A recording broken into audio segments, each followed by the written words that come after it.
ఓం నమో భగవతే వాసుదేవాయ నమః. శ్రీకృష్ణ పరమాత్మ అర్జునుడికి ఉపదేశించిన ఆధ్యాత్మిక వైభవం శ్రీమద్ భగవద్గీత. సకల మానవాళికి ఇహలోక పరలోక శుభాలను కలిగించేది, మానవ జన్మను సార్థకం చేసేది శ్రీమద్ భగవద్గీత. అటువంటి భగవద్గీతను యజ్ఞాన్ని కొనసాగిద్దాం, తరిద్దాం. ఓం నమో భగవతే వాసుదేవాయ.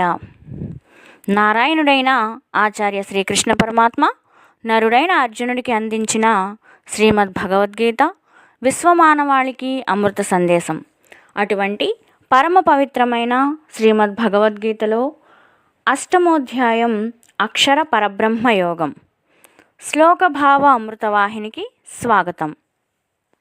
అర్జున ఉవాచ కిం తద్బ్రహ్మ కిమధ్యాత్మం కిం కర్మ పురుషోత్తమ అధిభూతం చ కిం ప్రోక్తం అధిదైవం కిముచ్యతే.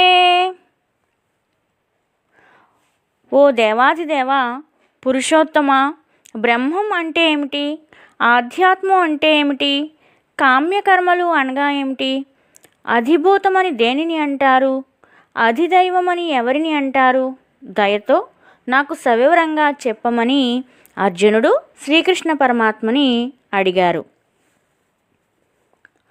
అధియజ్ఞః కథం కోత్ర దేహేస్మిన్ మధుసూదన ప్రయాణకాలే చ కథం జ్ఞేయోసి నియతాత్మభిః. ఓ మధుసూదన, అధియజ్ఞం అంటే ఏమిటి? ఆ అధియజ్ఞం ఈ శరీరంలో ఎలా ఉంటుంది? అతన్ని ఎలా తెలుసుకోవాలి? ప్రాణప్రయాణ సమయంలో అంటే అంత్యకాలంలో మనసును పరమాత్మలో లగ్నం చేసిన యోగులు నిన్ను ఏ విధంగా తెలుసుకోగలరు అని అర్జునుడు శ్రీకృష్ణ పరమాత్మని అడిగాడు. శ్రీ భగవానువాచ అక్షరం బ్రహ్మ పరమం స్వభావోధ్యాత్మముచ్యతే భూతభావోద్భవకరో విసర్గః కర్మ సంజ్ఞితః. నాశనరహితమైన ఉత్తమమైన దివ్యమైన జీవుడే బ్రహ్మం అనబడుతోంది. ఆ జీవుని యొక్క నిత్య స్వభావమే ఆధ్యాత్మమని చెప్పబడుతోంది. ప్రాణికోటికి ఉత్పత్తి కలగచేసే త్యాగపూర్వకమైన క్రియను కర్మ అని చెప్పబడుతోంది. అధిభూతం క్షరో భావః పురుషశ్చాధిదైవతం అధియజ్ఞోహమేవాత్ర దేహే దేహభృతాం వరా. దేహధారులలో శ్రేష్ఠుడమైన ఓ అర్జున, ఉత్పత్తి వినాశ గుణాలైన పదార్థాలు లేదా నశించు పదార్థాలను అధిభూతములు అని చెప్పవచ్చు. సూర్యచంద్రుల వంటి సర్వదేవతలను కూడి ఉండే విశ్వరూపాన్ని లేదా హిరణ్యగర్భుడను అధిదైవము అని చెప్పబడుతోంది. ఈ శరీరంలో అంతర్యామిగా ఉన్న నేనే వాసుదేవుడు అనే అధియజ్ఞుడను అని శ్రీకృష్ణ పరమాత్మ అర్జునుడితో పలికారు. అంతకాలే చ మామేవ స్మరన్ ముక్త్వా కలేవరం యః ప్రయాతి సమద్భావం యాతి నాస్త్యత్ర సంశయః.